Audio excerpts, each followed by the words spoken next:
وقال إنما اتخذتم من دون الله أوثانا مودة بينكم في الحياة الدنيا ثم يوم القيامة يكفر بعضكم ببعض ويلعن بعضكم بعضا ومأواكم النار وما لكم من ناصرين.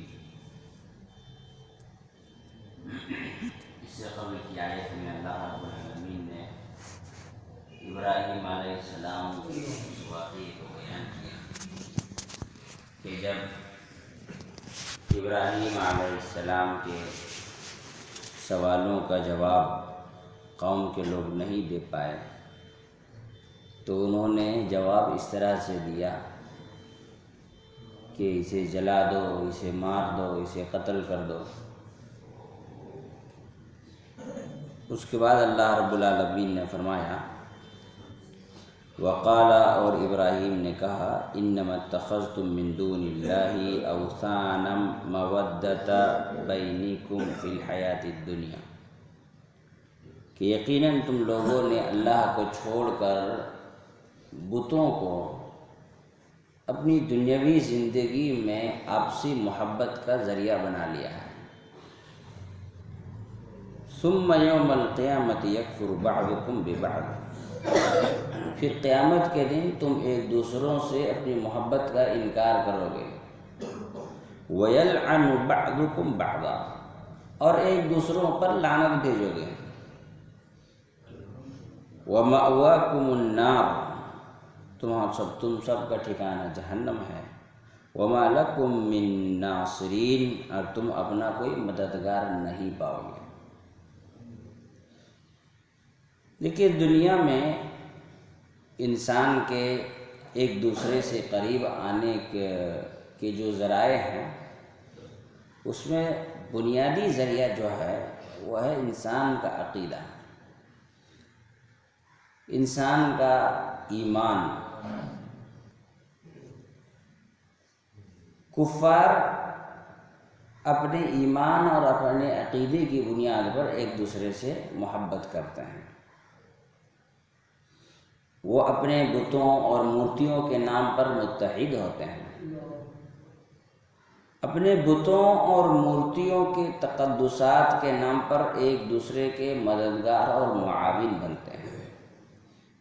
یہی چیز ابراہیم علیہ السلام کے زمانے میں بھی لوگوں کے اندر پائی جاتی تھی، اور اسی کو ابراہیم علیہ السلام نے بیان کیا کہ تم لوگوں نے اس دنیا میں ایک دوسرے سے قربت کا، محبت کا، دوستی کا، ملنے جلنے کا جو ذریعہ بنایا ہے، اللہ کو بنانا تھا، لیکن یہ حق تم لوگوں نے مورتیوں کے نام چڑھا دیا ہے۔ تم اللہ کو چھوڑ کر مورتیوں کے نام پر ایک دوسرے سے محبت کرنے لگے ہو، دوستی کرنے لگے ہو، الفت کرنے لگے ہو، اسی کے نام پر متحد ہونے لگے ہو۔ لیکن تمہاری یہ محبت دنیا تک محدود ہے۔ جب قیامت واقع ہوگی اور قیامت کے دن مصیبتیں سر پر چڑھ جائیں گی تو ایسی صورت میں تم ایک دوسروں سے محبت کا، دوستی کا انکار کر دو گے، ایک دوسروں پر لعنتیں بھیجو گے، ایک دوسروں سے لڑو گے، جھگڑو گے۔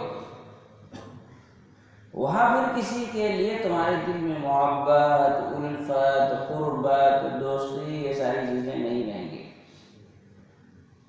قیامت کے دن سارے مسائل حل ہو جانے کے بعد جب جہنم میں چلے جاؤ گے تو وہاں بھی جا کر بھی تمہارا یہ حال ہوگا۔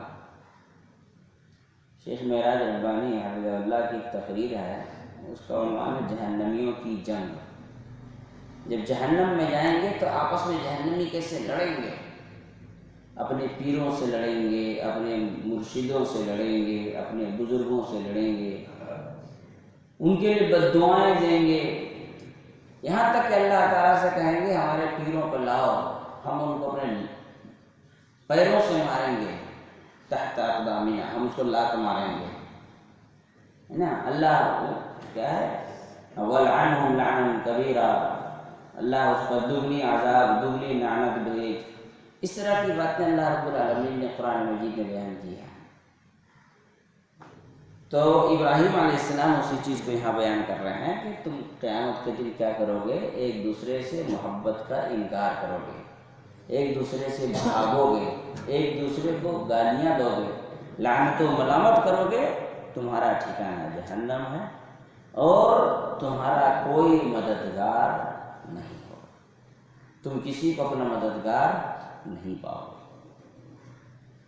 اس کے برخلاف اگر ایک انسان دوسرے انسان سے اللہ رب العالمین کے لیے محبت کرتا ہے، اللہ رب العالمین کے لیے الفت، اللہ رب العالمین کے لیے قربت، اللہ رب العالمین کے لیے دل میں کسی کو جگہ دیتا ہے، تو یہ چیز اس دنیا میں بھی قائم رہے گی اور آخرت میں بھی ایک دوسرے سے اسی وجہ سے محبت و الفت کا جذبہ پائیں گے۔